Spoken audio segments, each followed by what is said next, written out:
Hola, soy Ernesto Guzmán, coach en gobierno corporativo de impulso organizacional y tengo un mensaje para ti.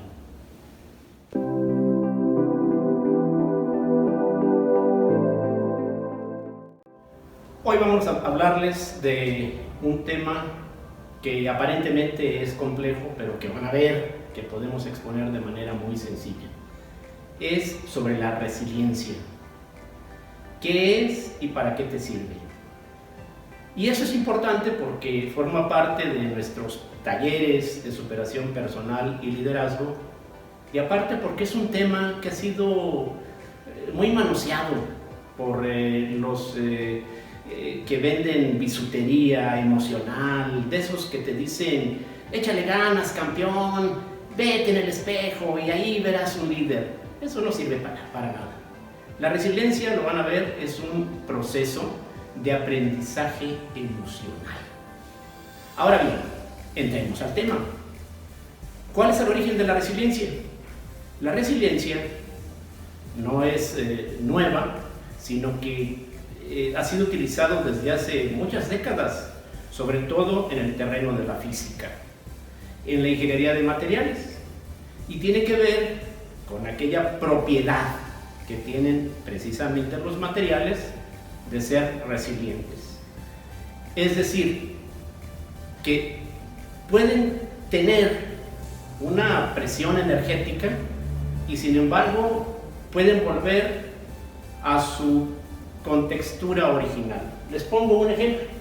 Miren, por ejemplo, un caso de resiliencia sería este aro de plástico. Si bien voy a ejercer una energía externa, ¿qué ocurre? Se dobla, pero no se quiebra, no se rompe. Y entonces vuelve a su contexto original. Esto, desde luego, empezó en la física y va en contra, o es contrario más bien, a los materiales que de alguna manera sí pueden quebrarse. Por ejemplo, este elefante. Si este elefante de una pasta que no es resiliente, si yo lo arrojo al piso, pues obviamente se quebraría y no sería posible volverlo a su estado original. Ustedes quizás estén esperando que lo arroje al piso, pero no va a ser así, porque es un elefante que forma parte de mi colección y lo aprecio mucho. Entonces, esa es la resiliencia. Ahora bien, esto evolucionó y posteriormente se utilizó en términos médicos, en la osteología. Por ejemplo, un hueso cuando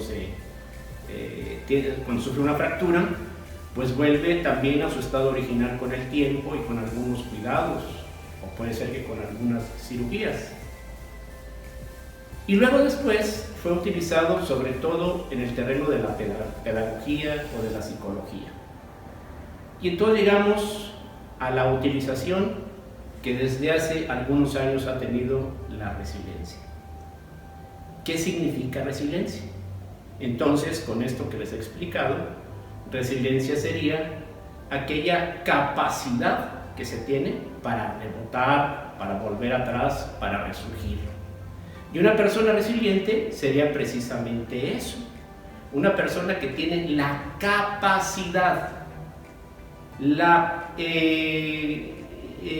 competencia de volver a resurgir como antes eran, después de que ha sufrido un trauma o ha tenido que pasar por alguna adversidad. Pongo un ejemplo. Alguien que arrojan a una alberca y no sabe nadar, lo arrojan de broma y él no sabe nadar, seguramente va a tener una situación traumática y va a vivir una adversidad. Pero ¿qué pasa? Esta persona puede resurgir porque si bien en otras épocas es probable que intentó nadar, en ese momento crítico lo hace en defensa propia, en defensa de su vida. Y por lo tanto, no solamente resurge de la alberca, sino que ya tiene una competencia más, que es saber nadar. Resiliencia en una persona no es solamente volver a la situación que tenía antes de que sufriera ese trauma o esa adversidad, sino salir fortalecido. No es solamente como un hueso que vuelve después de una fractura a tener la misma contextura, sino que una persona se fortalece incluso con esas adversidades. Esa es la resiliencia. Volvemos al caso. Una persona resiliente es aquella que se puede doblar con los problemas que vive, con las adversidades, con los traumas, y que sin embargo no se quiebra, sino que sale fortalecida. Ahora bien, la resiliencia, ¿en qué niveles se aplica? Se aplica en 4 niveles. El primero es a un nivel personal. Ya lo dijimos. Cuando una persona es despedida de su empleo y ese empleo estaba en niveles altos, con un buen salario, y resulta que de la noche a la mañana la liquidan por grillas de manera injustificada, pierde su estatus, pierde su empleo, pierde su ingreso, pues esto va a provocar una situación traumática en donde va a ser probado en su resiliencia. Igualmente, el segundo nivel es en lo familiar. Cuando en la familia se pierde a un ser querido, porque muere, porque se va a vivir a otro país, porque en la familia hay un divorcio, etc. Entonces la familia queda expuesta a una situación traumática que tiene que enfrentar y demostrar si es resiliente o no. Otro nivel es el organizacional. Esto se da sobre todo en las empresas, donde se viven situaciones críticas por falta de ingresos, falta de ventas, o porque incluso se vive un clima laboral que provoca mucho estrés en los trabajadores.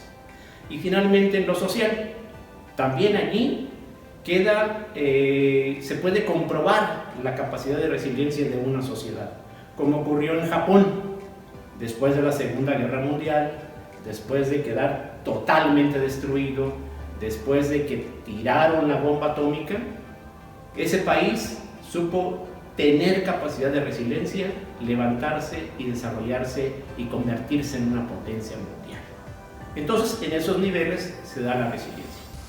Yo les quiero poner 2 casos prácticos o 2 ejemplos de lo que es tener resiliencia. El primero es histórico.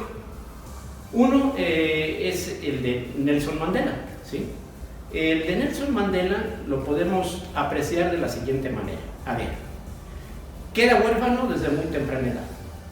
Vive en un país expuesto a una discriminación racial muy fuerte. Él era de raza negra.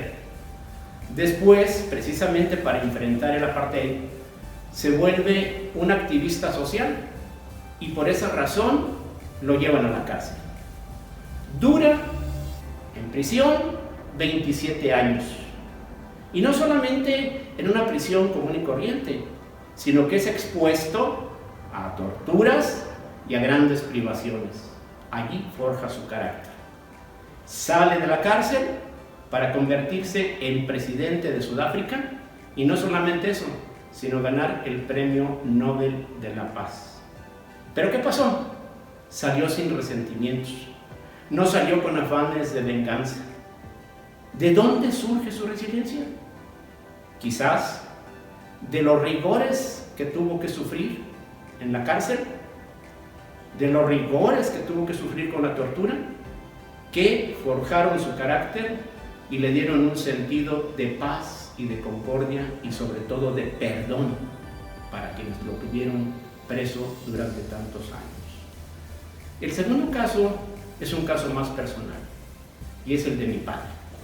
Mi padre nació en un rancho muy pobre de San Juan de los Lagos, expuesto a tener un buen temporal para la siembra y por lo tanto había años en donde no se daba la suficiente producción de alimentos y toda la familia tenía que estar alimentado con una sola tortilla al día untada con chile. Así de rigurosa era su pobreza. Después tuvo que emigrar a los Estados Unidos varias veces, pasando incluso por la región lagunera, pero vivió también una fuerte crisis porque casi todos sus hermanos, salvo 2 de ellos que llegaron a la edad madura, Guadalupe y Carlos, los demás morían al nacer o en la infancia, provocada por la desnutrición. Y todo esto también le hizo fortalecer su carácter resiliente, a tal grado que cuando ya estaba con un negocio estable en la ciudad de León, Guanajuato, pues tuvo que emigrar otras ocasiones a Estados Unidos y por lo tanto siempre resurgía de las crisis que padecía. ¿Qué fue lo que le hizo ser resiliente? Quizás esas privaciones, esa situación crítica, esa pobreza que vivió y que no quiso ver en sus hijos y en su esposa. Por lo tanto, lleguemos a una conclusión. Nadie nace con la capacidad de resiliencia, sino que ésta se va forjando. O sea, la podemos adoptar y podemos ser educados en la resiliencia. Quizás estos ejemplos sean muy ilustrativos para que veas cómo la vida nos puede dar la capacidad de resiliencia si es que sí lo queremos. Igual, me parece que una imagen ilustrativa podría ser la de una palmera. Yo presencié un huracán en donde las palmeras son prácticamente dobladas hasta el suelo y sin embargo vuelven a su condición vertical que tenían originalmente. Esa es capacidad de resiliencia y esa es la que los humanos nos puede dar también la oportunidad de resurgir de muchas situaciones críticas. Ahora bien, ¿cuáles son los obstáculos para que seamos personas resilientes? Fundamentalmente son 4 obstáculos. El primer obstáculo son los resentimientos. Los resentimientos no nos permiten avanzar en la recuperación de una situación traumática. Por ejemplo, vuelvo al caso de cuando nos despiden de un trabajo que creíamos que era estable y aunque fue injusto nuestro despido. O cuando hay un caso de infidelidad en la pareja, hay resentimientos que se guardan y eso no nos permite salir adelante. De hecho, cuando en una pareja, en un matrimonio, se dice, pues sí perdono, pero no olvido, quizás ahí no hay un perdón total, quizás ahí no hay una resiliencia. Quizás ahí sigue el resentimiento machacando en nuestras emociones. Un segundo obstáculo, la victimización. ¿A cuántas personas no conoces que se victimizan? Esas que bajo cualquier circunstancia o si viven alguna pérdida de un familiar, siempre están cuestionando a Dios y están diciendo, ¿por qué a mí? ¿Por qué me ocurre siempre lo mismo? ¿Por qué tengo tanta mala suerte? ¿Qué es lo que quieren ellos? Que les digas pobrecitos, que les tengas conmiseración. Ese es un obstáculo para ser una persona resiliente. Nunca vas a superar tus crisis y nunca vas a superar tus problemas si siempre estás buscando la victimización. Si siempre estás buscando el que te digan, pobrecito, ¿sí? Déjate de cosas. Y el tercer obstáculo son los pretextos. ¿Cuántos pretextos tenemos nosotros? Es más, vivimos en una cultura del pretexto, desde el gobierno hasta nuestras familias. Fíjate, pero si no, cuando a una persona se le acusa de golpeador o de tener violencia con la esposa, con los hijos, ¿qué es lo que dice? Es que mi abuelo así era, así me educaron. Pretextos, ¿sí? Pretextos, le estás echando la culpa a tu abuelo de lo que eres tú. O el otro, oye, ¿por qué fumas? ¿Por qué tomas tanto? Es que mi padre así era, me heredó, genéticamente ya traigo eso. Mentira, pretextos. Tú eres así porque tú quieres, ¿sí? Nunca vas a ser una persona resiliente si te olvidas de la cultura del pretexto. Y un cuarto obstáculo para ser resiliente son precisamente los anclajes en el pasado, que son parientes hermanos de los resentimientos. Pero si tú te anclas en el pasado, si vives en que, ay, yo era muy feliz cuando era niño, cuando era joven, y ahora que ya estoy en la tercera edad, cómo avanza el tiempo, ahora ya no puedo hacer nada, yo ya soy así, no puedo cambiar. Anclajes en el pasado. Y en vez de ser una persona que mira hacia el futuro, estás allí, estancado en el pasado. No puedes ser una persona resiliente. Bueno, en la continuación de nuestra plática vamos a hablar de algunas estrategias de cómo fortalecer precisamente nuestra resiliencia. Para finalizar, te dejo una tarea de reflexión basada en dos preguntas muy concretas. Primera, ¿qué persona sería tu ejemplo de resiliencia?